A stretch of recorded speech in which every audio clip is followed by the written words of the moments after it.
Anderson. Evra's ball in. Van Persie! Bravo! Welcome to Old Trafford, Robin Van Persie. What a goal!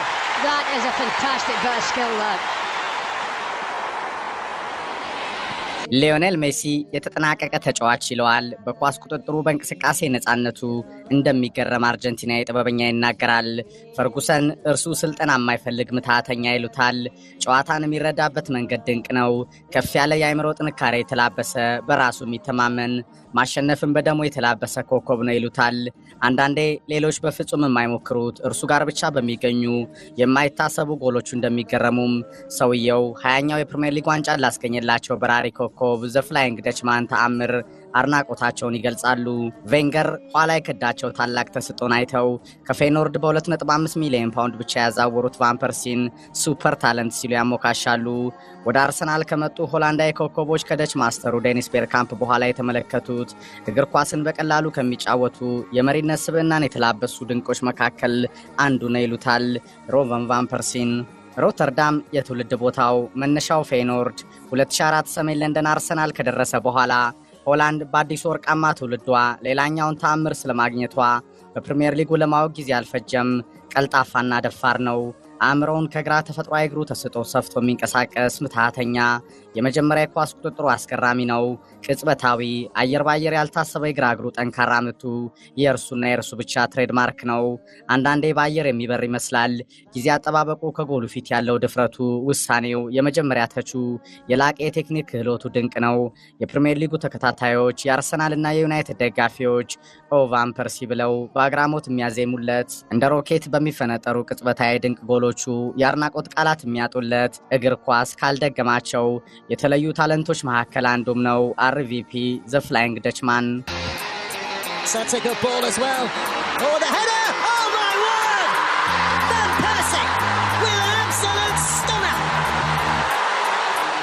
Could all be involved here, or only one of them. Looks like Van Persie. Oh!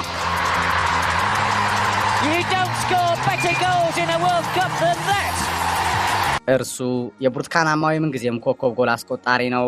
50 ጎሎችን ከ100 በላይ ጨዋታዎችን ለሆላንድ አድርጎ ድንቅ የኳስ ብልሃተኞችን ከዮሃን ክራይፍ እስከ ቫን ባስተን፣ ከሪያካርድ እስከ ጉሌት፣ ሲዶርፍ፣ ሽናይደር፣ ሮበን ክላይቨርት፣ ዳቪድስ ከብዙዎቹ በጥቂቱ በየዘመኑ በደች ፉትቦል ብቅ ካሉ ምትሃተኞች አንዱ ነው።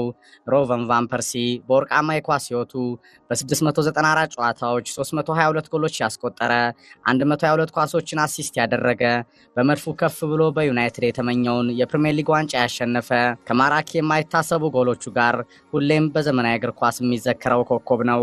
እርሱ የእግር ኳስ ስፖርት ጥበብ አንዱ መገለጫ ነው። ጎሎቹ በአግራሞት ያስደነግጣሉ። የኳስ የጊዜ አጠባበቅ፣ የሰውነት ቁጥጥሩ ተአምር ነው። አድማጮች፣ ከቫን ፐርሲ በፊት ማንም አልነበረም። ከቫን ፐርሲ በኋላም ቫን ፐርሲን የመሰለ ማንም አልታየም። ይህ የበራሪ ኮከብ ድንቅ የኳስ ሕይወት ታሪክ ነው። እግር ኳስን በቀላሉ በታላቅ ጥራት አንዳንዴም በሌሎች ፈጽመው ከማይሞከሩ ቅጽበታዊ ምትሃታዊ ጎሎቹ ጋር ከአእምሮ አዋህዶ የመጫወት ጥበብ ሮበን ቫን ፐርሲ ትሪቡን የኮከቦች ገጽ። When Van Persie scored the winning goal, it was like seeing a bird camp again. It's a style of football that suits him as well, of course, with his talent. Plus he got the freedom to show his talent. Slowly but surely he came into the team more and he showed what he can do in the future for us. For the new Southampton manager, but wait, here comes Arsenal again. They haven't given up yet. Oh, what a goal! What a goal by Van Persie!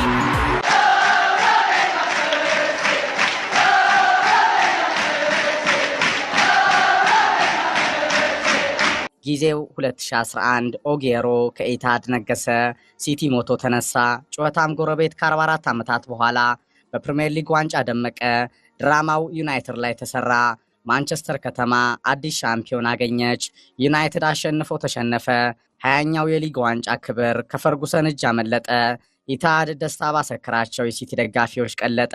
እኛ በህይወት እያለን እነዚህ ከጩኸት ውጭ የማያውቁ ጎረቤቶች መቼም እንዳታስቡት ዋንጫ ያሸንፉም። ሰውየው ፈርጉሰን ቃላቸው ታጠፈ። ጭራሽ በጡረታ ስንብታቸው ዋዜማ በቆሙበት በነገሱበት ሜዳ ሲቲ ከዩናይትድ መንጋጋ የሊጉን ዋንጫ በነዛ ሽርፍራፊ ሰከንዶች ሲነጥቃቸው ፈርጉሰን ቆመው ታዘቡ። Balotelli! Aguero!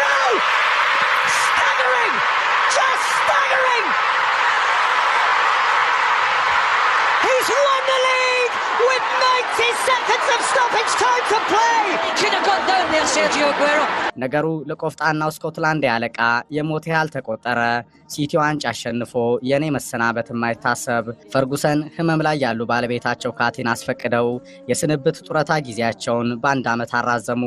ሲቲ ዋንጫ አሸንፎ እኔን በጡረታ መሰናበት የማይሆን የዩናይትድ ዘመን ተሻጋሪ ዛሬም ድረስ ያልተተኩ ሕያው አለቃ አገጫቸው ስር ከኦጌሮ ታምር ጋር በድል የሻምፒዮንነት ክብር ሲደልቅባቸው ውሎ ያደረውን እንቅልፍ የማያስተኛ ጩኸታም ጎረቤት መልሰው የተነጠቁት የሊጉን ዋንጫ ሊነጥቁም ቆረጡ።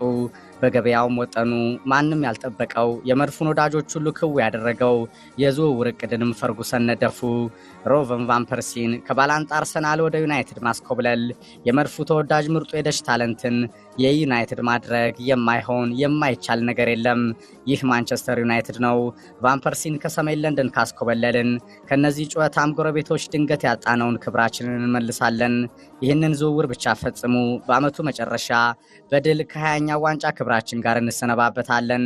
ሰውየው የዩናይትድ ባለስልጣናትን አዘዙ።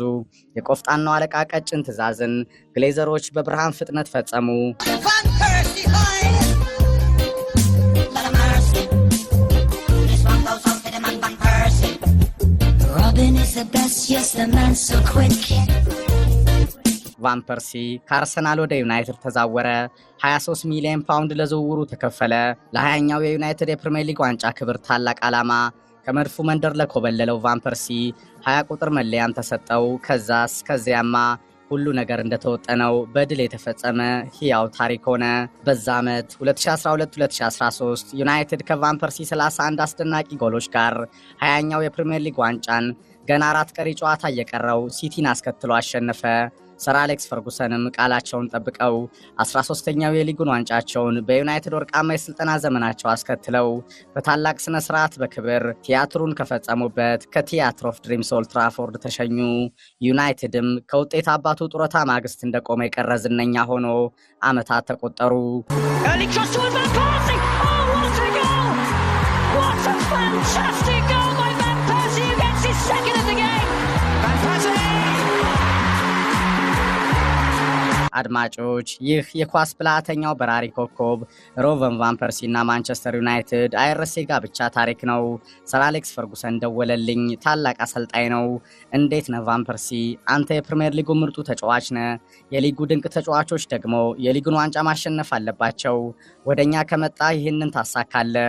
ውሳኔው ያንተ ይሁን። ወደ ዩናይትድ ስትመጣ 20 ቁጥር መለያ እንሰጥሃለን። ይህንን የምናደርገው 20ኛው የፕሪሚየር ሊግ ዋንጫን በአንተ አማካኝነት ስለምናሸንፍ ነው።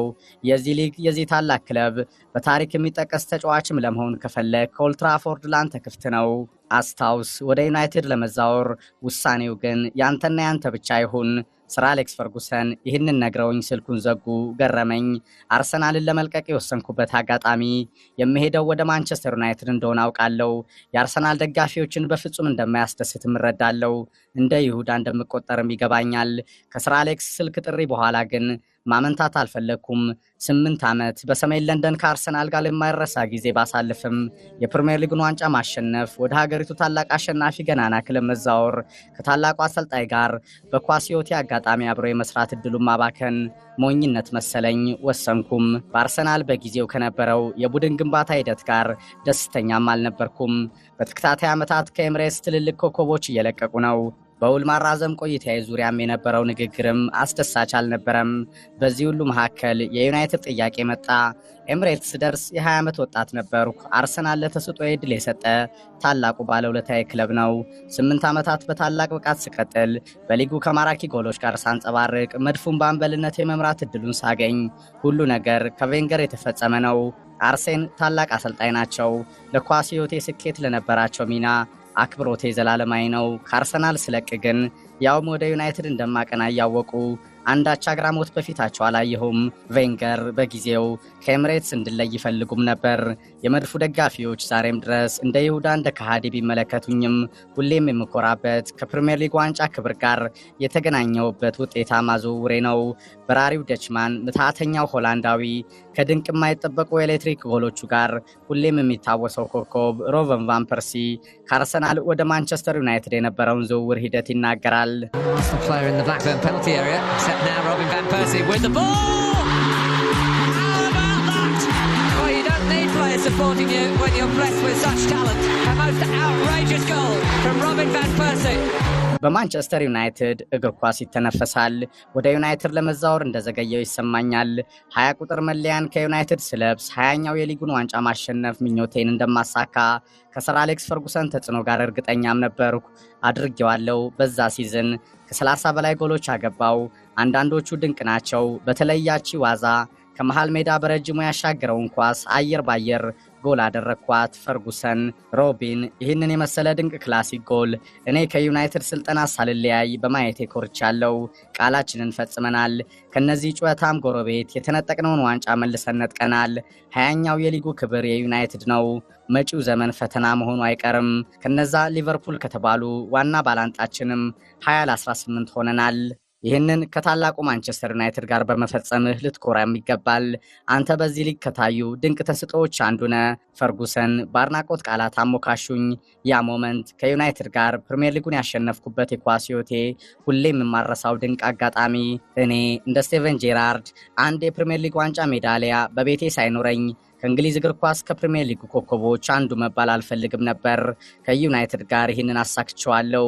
ይህ ደግሞ የእግር ኳስ ሕይወቴ ወርቃማው አጋጣሚ ነው። በሕይወት ስኬታማ መሆን ከፈለክ በተግባር ላይ አተኩር። ጠንክረ ስራ፣ እድልህን ተጠቀም፣ የውሳኔ ሰው ሁን። ለነገሮች የምትዘገይ ከሆነ ጊዜ ያመልጠሃል። እኔ በአርሰናል ያለ ምስጋና የዘገየው ይመስለኛል። ከመድፉ ስለይም እንደ ተራ ተጫዋች የውል ማራዘሚያ እንኳን አልቀረበልኝም ነበር። እናም ብዘገይም ወሰንኩ። የአርሰናል ደጋፊዎች ቫን ፐርሲ ይሁዳው ቢሉኝም ከዩናይትድ ጋር የሊጉን ዋንጫ እኔ ዋና ተዋናይ ሆኜ አሸንፊያለሁ። እኔም እያለው እኔም ከለቀኩ በኋላ አርሰናል ግን እስካሁን ዋንጫ አልበላም። Reaching the legal limits. That's a good ball as well. Oh, the header! Oh, my word! Van Persie with an absolute stunner. Celebrates with his coach. The Dutch have their equaliser. And it comes with a splash of style. Casillas has to hurry. Dispossessed. Van Persie. It's a fourth. Unbelievable. አርሰናል በጊዜው ኦነሪ ቪየራ፣ ቤርካምፕ ፔሬዝ የመሳሰሉ ድንቆች ላይ የቆመ ክለብ እንጂ ከነርሱ በኋላ የመጡ ኮከቦችን የመድፉ ሌጀንዶችን ብቁ ተተኪ ለማድረግ የሚሰራ ክለብ አልነበረም። ለዚህ ነው ከኢንቪዚብልስ በኋላ ብቅ ብለው ፈጥነው እያንጸባረቁ በተከታታይ የለቀቁ ወጣት ኮከቦች በመድፉ ቤት የነበሩት ፋብሪጋዝ ህሌብ፣ ፍላሚኒያ ዲቫየር፣ አሌክስ ሶንግ የመሳሰሉ ድንቅ ታለንቶችን ማስታወስ በቂ ይመስለኛል። እንደ ካምቤል ላውረን፣ ፔሬዝ ቪየራ፣ ቤርካምፕ ኦነሪ፣ አሽሊ ኮል የመሳሰሉ ሲኒየሮችን ተከትለው በክለቡ የተለያዩ አስተዳደራዊ ንድፈ ሐሳቦች ውሳኔ የነበረ ባህል አርሰናልን በጊዜው ከኢንቪዚብልስ በኋላ ሌላኛውን ድንቅ ቡድን በሂደት መገንባት ሳይችል የቀረበት አጋጣሚ ነው። ቫን ፐርሲ ይቀጥላል። ከመድፉ ቀደም ብዬ ብለቅም ኑሮ 1 2 3 የፕሪሚየር ሊግ ዋንጫዎችን እንደማሸንፍ ከዩናይትድ ጋር አሁንም ድረስ ይሰማኛል። ለዚህ ነው በህይወትህ ትኩረት ካላደረክ፣ መወሰን ፈጥነህ ካልቻልክ፣ ቁርጠኛም ካልሆንክ ነገሮች ያመልጣል። ያንተ ታማኝነት ክብር አይሆንም። በአርሰናል 8 ዓመት በላቀ ብቃት አገልግዬ ምስጋና ቢስ የሆንኩት ለዚህ ነው። 2019 ላይ ጫማውን ከሰቀለ በኋላ በተቀላቀለው ፈታኝ የስልጠናው ዓለም ዛሬ በሄቨርኔር ዲቪዚዮ እየሰራ የሚገኘው ሮበን ቫን ፐርሲ በአርሰናልና በዩናይትድ የነበረውን ስኬታማ የኳስ ህይወቱን ያስታውሳል። When Van Persie scored the winning goal, it was like seeing a bird camp again. It's a style of football that suits him as well, of course, with his talent. Plus he got the freedom to show his talent. Slowly but surely he came into the team more and he showed what He wanted it. It's Van Persie. Oh, that is some finish. Robin van Persie 2-0. ወደ ዩናይትድ ፈርጉሰን አመጡኝ። ቫናል አሰናበተኝ። ቫናል ወፈፌ ነው። በደንብ እንተዋወቃለን። ዴቪድ ሞይስ ከተሰናበቱ በኋላ ቫናል መጣ። ከታላቁ አሰልጣኝ ፈርጉሰን ጡረታ በኋላ በኦልትራፎርድ ሁሉ ነገር በብርሃን ፍጥነት ከባድ ሆነ። ዴቪድ ሞይስ ጥሩ ሰው ነው። ዩናይትድ ግን ከበደው። ሁሉ ችግር የእርሱ አልነበረም። ዩናይትድ ያኔ ፈርጉሰን ሲወጡ እነ ጊግስ ስኮልስ ተከተሉ። ሽግግሩ ፈታኝ ሆነ። ሞይስ ተባረው። ቫናል እንደመጣ ጥቂት ጊዜ አብረን ከሰራን በኋላ ሮቢን በፍጥነት ይህንን ክለብ ለቀህ ሂድ፣ እዚህ ቦታ የለህም አለኝ። እብድ ነው ቫናል። ከ2012 እስከ 2015 የነበረ ቆይታዬ በዩናይትድም ተጠናቀቀ። አርሰን ቬንገርን አከብራለሁ። አሌክስ ፈርጉሰን ግን ታላቅና አሸናፊ አሰልጣኝ ነው። ፈርጉሰን አንተ የትኛውም ተጫዋቹን ማን ተጫዋቾቻቸውን በቁጣ ማዘዝ ይችላሉ። ውጤታማም ናቸው። ያሰቡትን ያሳካሉ።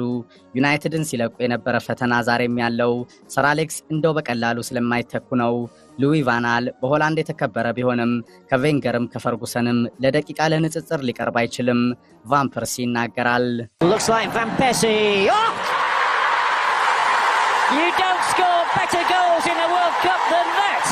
Magnificently struck it. 2-3 goalkeepers wouldn't have kept that one out. እርሱ የብሩትካናማው ምንጊዜም ኮከብ ጎል አስቆጣሪ ነው።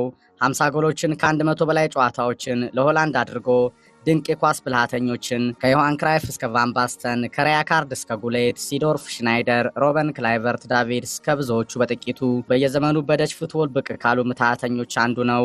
ሮበን ቫን ፐርሲ በወርቃማ የኳስ ህይወቱ በ694 ጨዋታዎች 322 ጎሎች ያስቆጠረ 122 ኳሶችን አሲስት ያደረገ በመድፉ ከፍ ብሎ በዩናይትድ የተመኘውን የፕሪሚየር ሊግ ዋንጫ ያሸነፈ ከማራኪ የማይታሰቡ ጎሎቹ ጋር ሁሌም በዘመናዊ እግር ኳስ የሚዘከረው ኮከብ ነው። እርሱ የእግር ኳስ ስፖርት ጥበብ አንዱ መገለጫ ነው። ጎሎቹ በአግራሞት ያስደነግጣሉ። የኳስ የጊዜ አጠባበቅ፣ የሰውነት ቁጥጥሩ ተአምር ነው። አድማጮች፣ ከቫን ፐርሲ በፊት ማንም አልነበረም። ከቫን ፐርሲ በኋላም ቫን ፐርሲን የመሰለ ማንም አልታየም። ይህ የበራሪ ኮከብ ድንቅ የኳስ ህይወት ታሪክ ነው። እግር ኳስን በቀላሉ በታላቅ ጥራት አንዳንዴም በሌሎች ፈጽመው ከማይሞከሩ ቅጽበታዊ ምትሃታዊ ጎሎቹ ጋር ከአእምሮ አዋህዶ የመጫወት ጥበብ ሮበን ቫን ፐርሲ ትሪቡን የኮከቦች ገጽ። Oh, he's done it! It's Van Persie!